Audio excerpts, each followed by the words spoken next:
আজ ঢাকা সহ ৪ জেলায় কারফিউ শিথিল। সকাল ৭টা থেকে সন্ধ্যা ৬টা। কোটা আন্দোলনের ৫ সমন্বয়কারী হেফাজতে জানালেন স্বরাষ্ট্রমন্ত্রী। দুর্বৃত্তের হামলায় লন্ডভন্ড গাজীপুর সিটি কর্পোরেশন। বাদ যায়নি মেয়রের বাসভবন ও ক্ষতি প্রায় ২০০ কোটি টাকা। ঘটনা তদন্তে কমিটি গঠন। পরিস্থিতি স্বাভাবিক না হলে বন্ধ থাকবে ট্রেনের চাকা। রেলের অচলাবস্থায় বিপাকে যাত্রীরা। ইন্টারনেট স্বাভাবিক হলে টিকিটের টাকা ফেরত। মোবাইল ইন্টারনেট চালুর বিষয়ে সিদ্ধান্ত আজ। অপারেটরদের সাথে বৈঠকে বসবেন তথ্য প্রযুক্তি মন্ত্রী। এবং নারী এশিয়া কাপের ফাইনাল আজ বিকেল ৩:৩০ শ্রীলঙ্কার মুখোমুখি ভারত।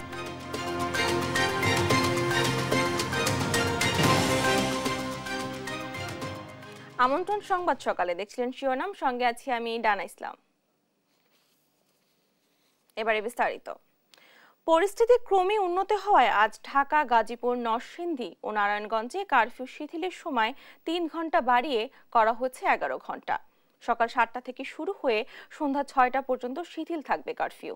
এছাড়া অন্যান্য জেলায় স্থানীয় প্রশাসন আইন শৃঙ্খলা পরিস্থিতি বিবেচনায় আলাদা আলাদা সময় কারফিউ শিথিলের সিদ্ধান্ত নিয়েছে। এদিকে সপ্তাহের প্রথম কার্যদিবস রোববার অফিস আদালত চলবে সকাল ৯টা থেকে বিকেল ৩টা পর্যন্ত। তবে ব্যাংক খুলবে সকাল 10টায়। এদিকে সকাল থেকেই রাজধানীর সড়কে যানবাহনের উপস্থিতি ছিল চোখে পড়ার মতো। সড়কে নিরাপত্তা তৎপরতা দেখা যায় আইন শৃঙ্খলা বাহিনীর সদস্যদের। বাস কাউন্টারগুলো থেকে ছেড়ে যেতে দেখা যায় দূরপাল্লার বাসগুলোকেও।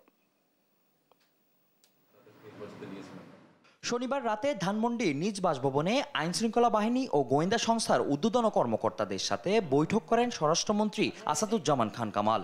বৈঠক শেষে সাংবাদিকদের সাথে কথা বলেন তিনি। এই সময় স্বরাষ্ট্রমন্ত্রী জানান, পরিস্থিতি ক্রমেই উন্নতি হচ্ছে, স্বাভাবিক হয়ে আসছে সবকিছু। জনগণের মাধ্যমে স্বাভাবিকতায় ফিরে আসলে তুলে নেওয়া হবে কারফিউ। ঢাকা মহানগর, ঢাকা জেলা, গাজীপুর মহানগর, গাজীপুর জেলা, নারায়ণগঞ্জ, নরসিংদী জেলা আগামী রবি, সোম এবং মঙ্গলবার কারফিউ অব্যাহত থাকবে, কিন্তু এই জেলাগুলিতে কারফিউ শিথিল থাকবে। সকাল ৭টা হতে সন্ধ্যা ৬টা পর্যন্ত কারফিউ শিথিল থাকবে। স্বরাষ্ট্রমন্ত্রী আরো বলেন, কোটা আন্দোলনের ৫ সমন্বয়ককে পুলিশি হেফাজতে নেওয়া হয়েছে। আন্দোলনের নামে যদি সহিংস কর্মকাণ্ডের প্রমাণ পাওয়া যায় তবে আইন অনুযায়ী ব্যবস্থা নেওয়া হবে। সর্বোচ্চ আদালত থেকে যখন এটা বাতিল করে দেওয়া হলো রায়ের মাধ্যমে, তারপরে এই বর্বরতা কেন? এটাই আজকে জাতির কাছে জিজ্ঞাসা। এর দায়ভার কে নেবে? এর দায়ভার অবশ্যই যারা আন্দোলন ডাক দিয়েছিলেন, যাদের থেকে আন্দোলন ডাইভার্ট করে যারা নিয়ে গিয়েছেন, সবারই এই দায়িত্ব নিতে হবে। স্বরাষ্ট্রমন্ত্রী জানান, যাদের হেফাজতে নেওয়া হয়েছে তাদের মামলার আসামি করার বিষয়টি আইনি প্রক্রিয়ার মাধ্যমে সিদ্ধান্ত নেওয়া হবে। ফজলে আদিত্য, দেশ টিভি, ঢাকা। দেশের অর্থনীতিকে পঙ্গু করে ভিক্ষুকের জাতিতে পরিণত করতেই সারা দেশে তাণ্ডব চালানো হয় বলে অভিযোগ করেছেন প্রধানমন্ত্রী শেখ হাসিনা। বলেন, সব দাবি মেনে নেওয়ার পরও তাদের কমপ্লিট শাটডাউন থামেনি, যার পরিণতিতে কতগুলো প্রাণহানি সহ পঙ্গু হলো কত মানুষ। শনিবার সকালে আগারগাঁওয়ের national institute of traumatology and orthopedic rehabilitation NITOR পরিদর্শন শেষে এসব কথা বলেন প্রধানমন্ত্রী শেখ হাসিনা। বিস্তারিত শাইমা আক্তারের প্রতিবেদনে। কোটা আন্দোলনের কমপ্লিট শাটডাউন কর্মসূচিতে সহিংসতায় আহতদের দেখতে national institute of traumatology and orthopedic rehabilitation NITOR পরিদর্শনে যান প্রধানমন্ত্রী শেখ হাসিনা। সারা দেশ থেকে কেবল এই হাসপাতালেই চিকিৎসা নিতে আসে প্রায় ৩৫০ মানুষ। এদের মধ্যে প্রায় ২০০ জন চিকিৎসা নিয়ে বাড়ি ফিরেছে। এখনও চিকিৎসাধীন ৭৬ জন। শনিবার সকালে হাসপাতালে গিয়ে আহতদের চিকিৎসা সহ পরিবারের খোঁজ নেন প্রধানমন্ত্রী। প্রধানমন্ত্রী বলেন, আহতদের চিকিৎসার সব ধরনের ব্যবস্থা করবে সরকার। যারা পঙ্গু হয়েছে তাদের উন্নত চিকিৎসা ও কৃত্রিম অঙ্গ সংযোজনের আশ্বাস দেন তিনি। যারা মারা গেছে আমি তাদের আত্মার মাগফিরাত কামনা করি। আর যারা এখন আহত তাদের সকলের চিকিৎসা সুষ্ঠুভাবে হচ্ছে। আমি আমাদের ডাক্তার, নার্স বা কর্মচারী সকলকে আমি আন্তরিক ধন্যবাদ জানাচ্ছি। আজকে চিকিৎসার জন্য যা যা লাগবে আমরা করে দিচ্ছি। আর যারা পা হারিয়েছে বা হাত হারিয়েছে আমরা কৃত্রিম পায়ের ব্যবস্থা করে দেব, যাতে তারা আবার সুস্থ মানুষের মতো চলতে পারে, নিজের কাজ করতে পারে। আন্দোলনের নামে প্রাণহানি সহ ক্ষয়ক্ষতির জন্য দায়ীদের বিচারে দেশবাসীর সহযোগিতা কামনা করেন সরকার প্রধান। কোটা সংস্কার আন্দোলন, কোটা তো আমি বাতিলই করে দিয়েছি। আমি আহ্বান করেছিলাম যে একটু ধৈর্য ধরো, এই আন্দোলন হবে, আজকে এই যে এতগুলি মানুষের জীবনের ক্ষতি হলো, এতগুলি পরিবার ক্ষতি হলো, এর দায় দায়িত্ব কাদের? আমি দেশবাসীর কাছে সেই আহ্বান জানাবো যে এই ধরনের ধ্বংসযজ্ঞের জন্য এই দেশকে নিয়ে আর কেউ চালাতে না পারে। আমি সকলে সাহায্য চাই, আর আমি চাই না এভাবে মায়ের কোল খালি হোক আর এভাবে মানুষ অসহায় হয়ে পড়ুক। আইন শৃঙ্খলা রক্ষাকারী বাহিনীর ওপর হামলার নিন্দা জানিয়ে প্রধানমন্ত্রী বলেন, অর্থনীতি পঙ্গু করার ষড়যন্ত্রের অংশ হিসেবে সারা দেশে তাণ্ডব চালানো হয়। সমস্ত দাবি মেনে নেওয়ার পরেও একটা মানলে আর একটা, আরেকটা মানলে আর একটা, আর এর ফল আজকে জ্বালিয়ে পুড়ে সব একদিকে সরকার, আর আজকে কত মানুষ জীবন হারালো, কতগুলি মানুষ পঙ্গু হয়ে যাচ্ছে, কতগুলি মানুষ। এবং ঠিক এই 2001 সালে এইরকম তাণ্ডব বিএনপি জামাত জোট চালিয়েছিল। সেই 2008-এর বাংলাদেশ আর 2024-এর বাংলাদেশ তো এক না।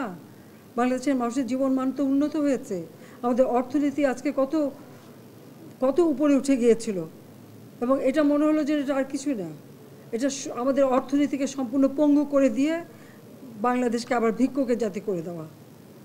এটাই বোধহয় এদের পিছনে ষড়যন্ত্র। পরে দুর্বৃত্তদের হামলায় ক্ষতিগ্রস্ত রাজধানীর সেতু ভবন ও দুর্যোগ ভবন পরিদর্শন করেন প্রধানমন্ত্রী শেখ হাসিনা। শামীমা আক্তার, দেশ টিভি, ঢাকা। দুর্দিনের কর্মীদের মূল্যায়ন না করা এবং সাংগঠনিক দুর্বলতার কারণেই ঢাকা সহ সারা দেশে বিএনপি জামায়াতের হামলা প্রতিরোধ করতে পারেনি আওয়ামী লীগ, এমনটাই মত দলটির কেন্দ্রীয় নেতাদের। তারা বলছেন, বসন্তের কোকিলরা কেউই মাঠে নামেনি, যারা মাঠে ছিল না তাদের বিরুদ্ধে ব্যবস্থা নেওয়ার পাশাপাশি দলকে ঢেলে সাজানোর এখনই সময় বলেও জানান নেতারা। বিস্তারিত তৌফিক মাহমুদ মুন্না রিপোর্টার। কোটা সংস্কার আন্দোলন সামনে রেখে সারা দেশে তাণ্ডব চালায় বিএনপি জামাতের সন্ত্রাসীরা। রাজধানীর রামপুরা, মিরপুর, যাত্রাবাড়ি এবং উত্তরা পরিস্থিতি নিয়ন্ত্রণে বেগ পেতে হয় আইন শৃঙ্খলা বাহিনীকে। পুড়িয়ে দেওয়া হয় বিটিভি ভবন, metro rail station, data centre, সেতু ভবন, এক্সপ্রেসওয়ে ও ফ্লাইওভারের টোল প্লাজা সহ নানা স্থাপনা। ঢাকার বাইরেও চলে ব্যাপক হামলা ভাঙচুর। তবে এর বিরুদ্ধে কোনো প্রতিরোধ গড়ে তুলতে পারেনি ক্ষমতাসীন দল আওয়ামী লীগ। এজন্য নিজেদের দায় স্বীকার করেন স্থানীয় নেতারা। আমরা 3:30টার দিকে আমাদের নেতা কর্মীদেরকে নিয়ে যখন উঠে গিয়েছি, তখন কিন্তু তারা 4টা 4:30টায় এসে এই শূন্যতার সুযোগটা গ্রহণ করছে। এই জায়গাটায় আমাদের কিছুটা ঘাটতি ছিল বলে আমি স্বীকারও করব।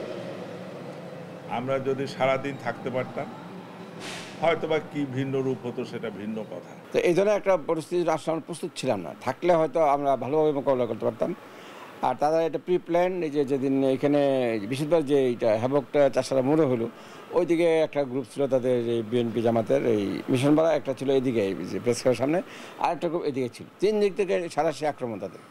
আবার এর মধ্যে পুলিশের গাড়ি একটা পোড়ানো হলো। সাংগঠনিক দুর্বলতার কথা স্বীকার করেছেন আওয়ামী লীগের কেন্দ্রীয় নেতারাও। বলেন, যাদেরকে মূল্যায়ন করা হয়নি তারাই শেষ পর্যন্ত মাঠে ছিলেন। এই মোহাম্মদপুরের বসিলায় যে নেতা কর্মীরা যুদ্ধ করেছে, এরা অনেকভাবে নিগৃহীত হয়েছে। সেই লোকগুলো কিন্তু যুদ্ধ করেছে। যারা বসন্তের কোকিলের মতো এসেছিল, তারা কিন্তু কেউ ঘর থেকে বের হয় নাই। পদ পদবি নিয়েও যারা মাঠে ছিলেন না তাদের বিরুদ্ধে ব্যবস্থা নেওয়ার কথা জানান কেন্দ্রীয় নেতারা। এই বিষয়গুলি আসলে সিদ্ধান্ত অবশ্যই নেত্রী নেবেন, নেত্রী ছাড়বেন না। যারা দেশের বাইরে ছিলেন, যারা দেশে থেকে বসেছিলেন, এদের তালিকা হওয়া উচিত। সহিংসতা ঠেকাতে ব্যর্থ হওয়ায় ইতিমধ্যে 27টি ইউনিট কমিটি বিলুপ্ত করেছে ঢাকা মহানগর উত্তর আওয়ামী লীগ। তৌফিক মাহমুদ মুন্না, দেশ টিভি, ঢাকা। দুর্বৃত্তের হামলায় প্রায় 200 কোটি টাকার ক্ষয়ক্ষতি হয়েছে গাজীপুর সিটি কর্পোরেশনে। হামলা চালানো হয় 1 ও 3 নং আঞ্চলিক কার্যালয়ে। এ সময় সন্ত্রাসীরা ভাঙচুর ও অগ্নিসংযোগ করে অর্ধশতাধিক গাড়িতে। হামলা চালানো হয় মেয়রের বাসভবনেও। ঘটনা তদন্তে কমিটি গঠন করেছে কর্তৃপক্ষ। বিস্তারিত থাকছে মাজহারুল ইসলামের রিপোর্টে। 20 জুলাই কোটা সংস্কার আন্দোলনকালে দুর্বৃত্তরা তাণ্ডব চালায় টঙ্গীতে গাজীপুর সিটি কর্পোরেশনের এই আঞ্চলিক কার্যালয়ে। লোহার রেলিং ভেঙে আগুন ধরিয়ে দেয় পার্কিং করা অনেকগুলো গাড়িতে, যার মধ্যে আছে সড়ক নির্মাণ কাজে ব্যবহৃত এই মূল্যবান পিচ রোলার গাড়িও। গাজীপুর সিটির 1 নং আঞ্চলিক কার্যালয়ের 2টি রুমেও অগ্নিসংযোগ করা হয়, পুড়েছে অনেক নথিপত্র।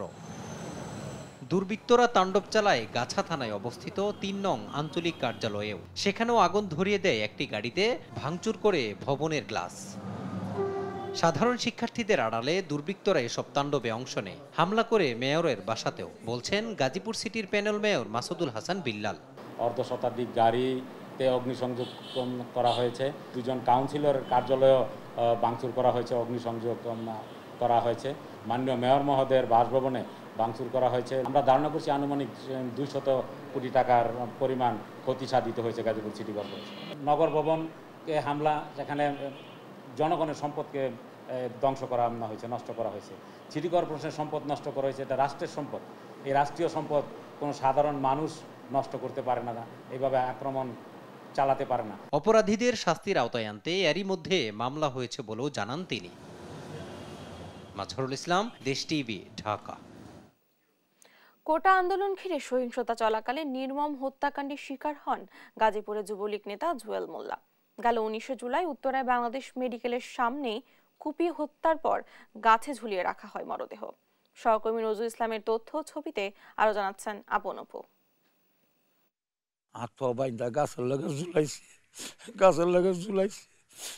সন্তান হারিয়ে হতবিহ্বল গাজীপুরের সাবেক মেয়র জাহাঙ্গীর আলমের সহকারী এপিএস ও যুবলীগ নেতা জুয়েল মোল্লার বাবা আহাজারি স্বজনদের। 19 জুলাই জাহাঙ্গীর আলমের সঙ্গে সমাবেশে যাচ্ছিলেন জুয়েল। উত্তরায় পৌঁছালে গাড়ি বহরে হামলা চালায় দুর্বৃত্তরা। আহত হন জাহাঙ্গীর আলম। তাকে বাঁচাতে সামনে এগিয়ে গেলে ধারালো অস্ত্র দিয়ে কুপিয়ে হত্যা করা হয় জুয়েলকে। জুয়েল হত্যার সুষ্ঠু তদন্ত ও জড়িতদের দৃষ্টান্তমূলক শাস্তির দাবি পরিবার ও স্বজনদের। বাবা জাদুর কিচ্ছু আসিল না, ছিন্ন ভিন্ন করে আসছে জাদুরে। জাদুর এইভাবে মারা মারছে বাবা, মানুষ এইভাবে মারে না। প্রাইম মিনিস্টার যেন ওনাদেরকে ন্যায্য বিচারটা যেন আমরা পাই, এলাকাবাসী জানে বা দেখে, যেন এটা সূক্ষ্ম ন্যায্য বিচার করে দিছে প্রাইম মিনিস্টার। ওই দিনের ঘটনায় আহত জাহাঙ্গীর আলমকে নেওয়া হয় সিঙ্গাপুরের হাসপাতালে, সেখানে চলছে উন্নত চিকিৎসা। নিউজ ডেস্ক, দেশ টিভি। চলমান পরিস্থিতিতে দেশের অন্য সব যানবাহন চললেও এখনো বন্ধ রেল যোগাযোগ। কর্তৃপক্ষ বলছে যাত্রীদের নিরাপত্তার খাতিরেই বন্ধ রাখতে হচ্ছে নিয়মিত রেল সেবা। কমলাপুর রেল স্টেশন ঘুরে বিস্তারিত জানাচ্ছেন কায়েস রাহাত। যাত্রীর পদচারণা আর ট্রেনের আসা যাওয়ার কর্মকোলাহলে মুখর রেল স্টেশন এখন জনশূন্য।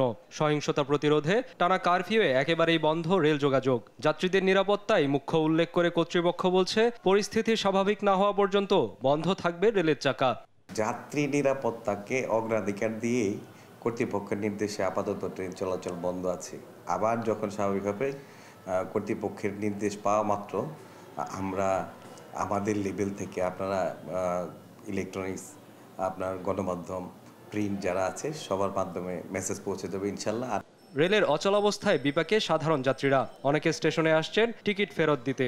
19 তারিখে কলকাতার ট্রেন ছিল, এখন আমি শুনেছি যে ট্রেন যায়নি।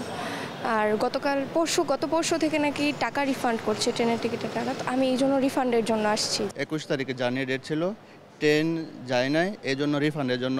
মৈত্রী এক্সপ্রেসের যাত্রা বাতিল হওয়ায় টিকিটের টাকা ফেরত দেওয়া হচ্ছে যাত্রীদের। পরশুদিন 4 ঘন্টা দাঁড়ায় থেকে সার্ভার না থাকার কারণে আমরা এই যে এতগুলো লোক মনে করেন যে হয়তো লাইনটা ছিল অত দূর, কিন্তু পাইছে হচ্ছে 4 জন। তারা বলতেছে যে কালকে যদি ট্রেন ক্যান্সেল হয় তাহলে টিকিট ফেরত দিবে, না হয় টিকিট কালকের পরেই নিতে হবে, আজকে নেওয়া যাবে না। কিন্তু তারা এটাও শিওর দিতেছে না যে কালকে ট্রেন চলবে কি চলবে না। আর ইন্টারনেট সরবরাহ স্বাভাবিক হওয়ার পর বাতিল হওয়া আন্তনগর ট্রেনের টিকিটের মূল্য ফেরত দেওয়া হবে। আন্তনগরের ক্ষেত্রে বলা আছে যে আপনারা জানেন যে আমরা অনলাইন এবং অফলাইন বোধহয়তে আমরা টিকিট বিক্রি করি। সো যখন ইন্টারনেট অ্যাভেলেবল হবে, সবার হাতে হাতে থাকবে, মানুষ যেমন ঘরে বসে টিকিট কাটতে পারে, অন দ্য আদার হ্যান্ড ঘরে বসে রিফান্ড করতে পারবে। বন্ধ রেল যোগাযোগ, আর তার সাথে যুক্ত হয়েছে টিকিটের টাকা ফেরতের ঝামেলা। আর কবে চালু হবে ট্রেন, সব মিলিয়ে অনিশ্চিত পরিস্থিতিতে যাত্রী ও কর্তৃপক্ষ। কায়েস রাহাত, দেশ টিভি, ঢাকা। ইন্টারনেট বন্ধ থাকায় দিনে 500 কোটি টাকার ক্ষতি হচ্ছে দাবি করে আইসিটি প্রতিমন্ত্রী জানান, আজ অপারেটরদের সাথে বৈঠক করে মোবাইল ইন্টারনেট চালুর বিষয়ে সিদ্ধান্ত নেওয়া হবে। রেমিটেন্স না পাঠালে সরকারের পতন ঘটবে এমন ভ্রান্ত ধারণায় পা না দিতে প্রবাসীদের প্রতি আহ্বানও জানান তিনি। আরও জানাচ্ছেন মোহাম্মদ সাকিব হক। প্রধানমন্ত্রীর আইসিটি উপদেষ্টা সজীব ওয়াজেদ জয়ের 53তম জন্মদিন উপলক্ষে রাজধানীর আগারগাঁওয়ের ডাকভবনের সামনে এই বৃক্ষরোপণ কর্মসূচির উদ্বোধন করেন আইসিটি প্রতিমন্ত্রী জুনায়েদ আহমেদ পলক। জানান, সজীব ওয়াজেদ জয়ের 53তম জন্মদিন উপলক্ষে সারা দেশে 1 লাখ বৃক্ষরোপণের পরিকল্পনা নেওয়া হয়েছে। ইন্টারনেট বন্ধ থাকায় দিনে 500 কোটি টাকার ক্ষয়ক্ষতি হচ্ছে দাবি করে প্রতিমন্ত্রী জানান, রোববার সব মোবাইল অপারেটরের সাথে বৈঠক করবে মন্ত্রণালয়।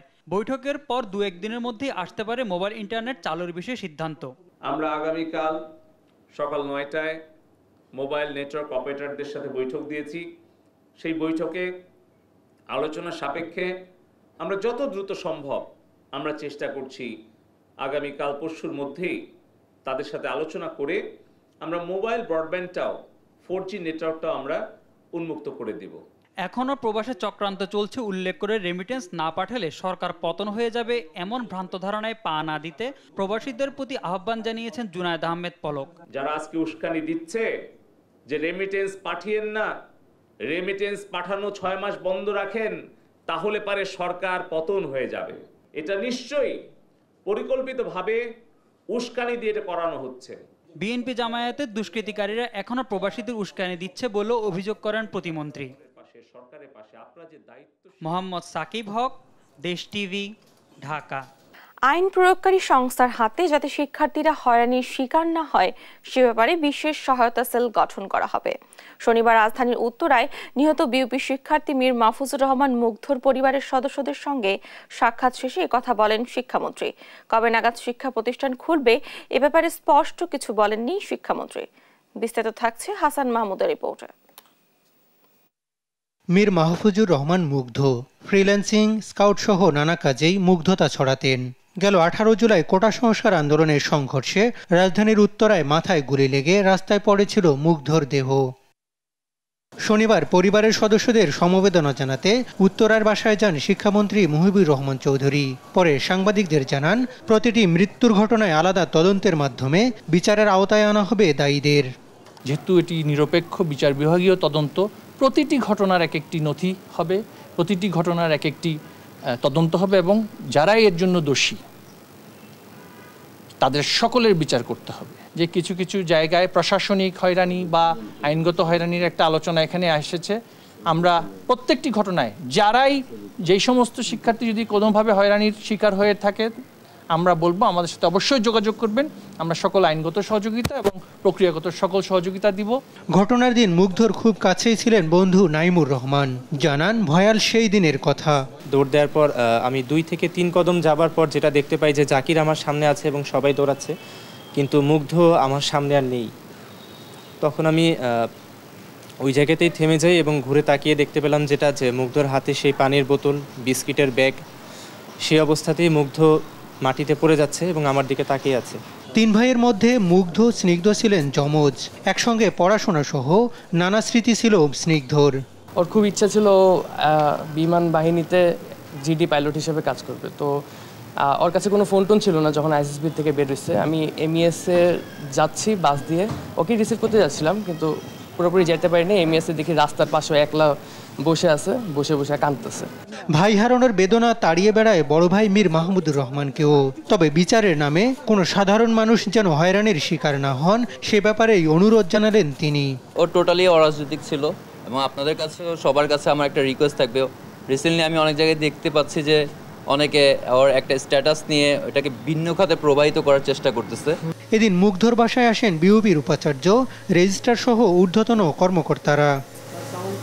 হাসান মাহমুদ, দেশ টিভি, ঢাকা। রাজধানীর ধানমন্ডির অবসর ভবনে অভিযান চালিয়ে 11টি হাত বোমা ও দেশীয় অস্ত্র উদ্ধার করেছে পুলিশের সিটিটিসি বিভাগ। এ সময় গ্রেফতার করা হয়েছে শিবিরের কেন্দ্রীয় সভাপতি রাশেদ সহ 3 জনকে। সিটিটিসি বলছে সম্প্রতি জামায়াত শিবির ঢাকায় যেসব নাশকতা করেছে তার পরিকল্পনা ও নির্দেশ আসতো এই অফিস থেকেই। বিস্তারিত থাকছে আলিমুজ্জামান সাফওয়ানের রিপোর্টে। ছাত্র আন্দোলনকে কেন্দ্র করে নাশকতার বিভিন্ন মামলায় গ্রেফতার করা হয় জামায়াতের প্রভাবশালী নেতা ও ইসলামী ছাত্র শিবিরের সাবেক কেন্দ্রীয় সভাপতি রাশেদ সহ 3 জনকে। পরে তাদের দেওয়া তথ্যের ভিত্তিতে অভিযান চালানো হয় ধানমন্ডির অবসর ভবনে। এ সময় সুগন্ধা কমিউনিটি সেন্টারের 5ম তলায় একটি অফিস থেকে 11টি শক্তিশালী হাতবোমা ও দেশীয় অস্ত্র উদ্ধার করে সিটিটিসি। নাশকতায় তারা যে সকল দেশীয় অস্ত্রশস্ত্র ব্যবহার করেছে, ভাঙচুর, নাশকতা, পুলিশের উপরে আক্রমণের জন্য তারা যে সকল দেশীয় অস্ত্র ব্যবহার করত, চাপাতি, ছুরি, লাঠি এবং এরকম বেশ কিছু উদ্ধার করেছি। পাশাপাশি হাতে তৈরি বোমাও আমরা বেশ কিছু উদ্ধার করেছি এই আস্তানা থেকে। অভিযান শেষে সিটিটিসি প্রধান সাংবাদিকদের জানান, জামাত শিবির সম্প্রতি যেসব তাণ্ডব চালিয়েছে তার নির্দেশনা আসতো এই অফিস থেকেই। ব্যাপক ধ্বংসযজ্ঞ চালিয়েছে, মেট্রো রেল সহ বিটিভি ভবন, সকল নির্দেশনা, সকল হামলার নির্দেশনা সহ সমন্বয় তারা এই অফিস থেকে করেছে বলে আমরা জানতে পেরেছি। এবং এখান থেকেই এই আন্দোলনকে কেন্দ্র করে তাদের নাশকতায় যারা অংশগ্রহণ করেছিল এবং বিভিন্ন জায়গা থেকে তারা এই অফিস থেকে তহবিল সরবরাহ করেছে। একজন আইনজীবীর নামে অফিস ভাড়া করে দীর্ঘদিন ধরে এখান থেকেই সংগ্রহ করা হতো সংগঠন পরিচালনার চাঁদা। আইনশৃঙ্খলা বাহিনীর চোখ ফাঁকি দিতে ভবনটিতে ছিল গোপন সুড়ঙ্গ। আলিমুজ্জামান সাফওয়ান, দেশ টিভি, ঢাকা। নওগাঁয় গড়ে উঠেছে পিতলের তৈরি গহনার কারখানা। সোনার দাম বাড়ার বিকল্প হিসেবে নারীদের কাছে জনপ্রিয় হয়ে উঠেছে এ গহনা। দেশের চাহিদা মিটিয়ে এখনকার উৎপাদিত গহনা যাচ্ছে বিদেশেও। সম্ভাবনাময় এই খাতে সহায়তা চাচ্ছেন উদ্যোক্তারা। সহকর্মী কাজী কামাল হোসেনের তথ্যচিত্রে সালমা জাহানের ডেস্ক রিপোর্ট। দেখে মনে হবে সোনার তৈরি অলংকার, তবে মূল্যবান সোনা নয়। তারপরও সোনার আকাশচুম্বী দামে নারীদের কাছে কদর বেড়েছে পিতলের গয়নার। যেন সোনার খনিতে কাজ করছেন কারিগররা। কেউ পিতলের পাত সাইজ অনুযায়ী কাটছেন, কেউ আগুনে পোড়াচ্ছেন, আবার কেউ পরিষ্কারের পর চুড়িতে দিচ্ছেন সোনার প্রলেপ। আর এভাবে প্রস্তুত হচ্ছে পিতলের তৈরি নারীদের রুলিবালা। নওগাঁ শহরে দপ্তরি পাড়ার স্বর্ণের কারিগর শেখ কামাল 2012 সালে নিজের বেলকুনিতে বসে পরিবারের সহযোগিতায় শুরু করেন এই রুলিবালা তৈরির কাজ। এরপর ধীরে ধীরে বাড়ে কারখানার পরিধি, যেখানে হাজার খানেক শ্রমিকের অধিকাংশ নারী। এখান থেকে দৈনিক তৈরি হয় 1200 জোড়া চুড়ি। প্রতি জোড়া চুড়ি পাইকারি বিক্রি হয় 180 টাকায়। দেখতে স্বর্ণের গহনার মতো হয়, চাহিদাও বেশি। দেশীয় বাজার পেরিয়ে এসব গহনা রপ্তানি হয় পার্শ্ববর্তী কয়েকটি দেশেও। বাসার বেলকুনিতে একা শুরু করছিলাম, এখন পর্যায়ক্রমে চাহিদা বাড়ার কারণে হইতে এই দীর্ঘ 12 সাল থেকে এখন পর্যন্ত এটা আমাদের 2-3 হাজার শ্রমিকে পরিণত হয়েছে এবং আশা করতেছি এটা আরও দিন দিন চাহিদা আরও বাড়বে। আমাদের প্রতিবেশী দেশগুলোতে এটার অনেক চাহিদা আছে। সাংসারিক কাজের পাশাপাশি এই কারখানায় কাজ করে বাড়তি আয় করছেন বহু নারী। সেই সঙ্গে লেখাপড়ার পাশাপাশি এখানে শ্রম দিয়ে আয় করছেন শিক্ষার্থীরাও। সংসারের আর্থিক উপার্জনের একটু সমস্যা হলে তারা এখানে বেশি করে, এখানে করলে আমাদের একটু সংসারের মজুরির একটু বাড়ে, ভালো হয়। একটু আর্থিক সমস্যার জন্য এখানে অবসর টাইমটা আমরা এখানে কাজ করে একটু অর্থ পাই, এটা দিয়ে আমাদের পরিবারের সচ্ছলতা একটু আসে। পড়াশোনা, ম্যাথ খরচ এগুলোর পাশাপাশি পরিবারকেও আমি মোটামুটি লিড করতে পারি, সাপোর্ট করতে পারি। রপ্তানি সহ মালিক শ্রমিকদের সব ধরনের সহযোগিতার কথা জানান বিশিক শিল্পনগরীর এই কর্মকর্তা।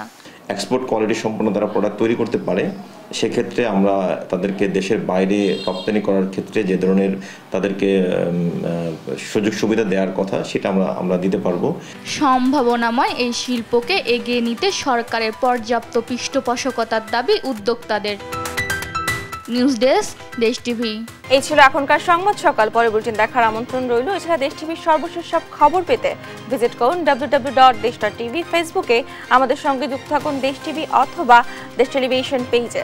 সর্বশেষ সব ভিডিও পেতে ইউটিউবে আমাদের হ্যান্ডেল @desh television অথবা @desh tv লিখে সার্চ করুন। ধন্যবাদ সবাইকে।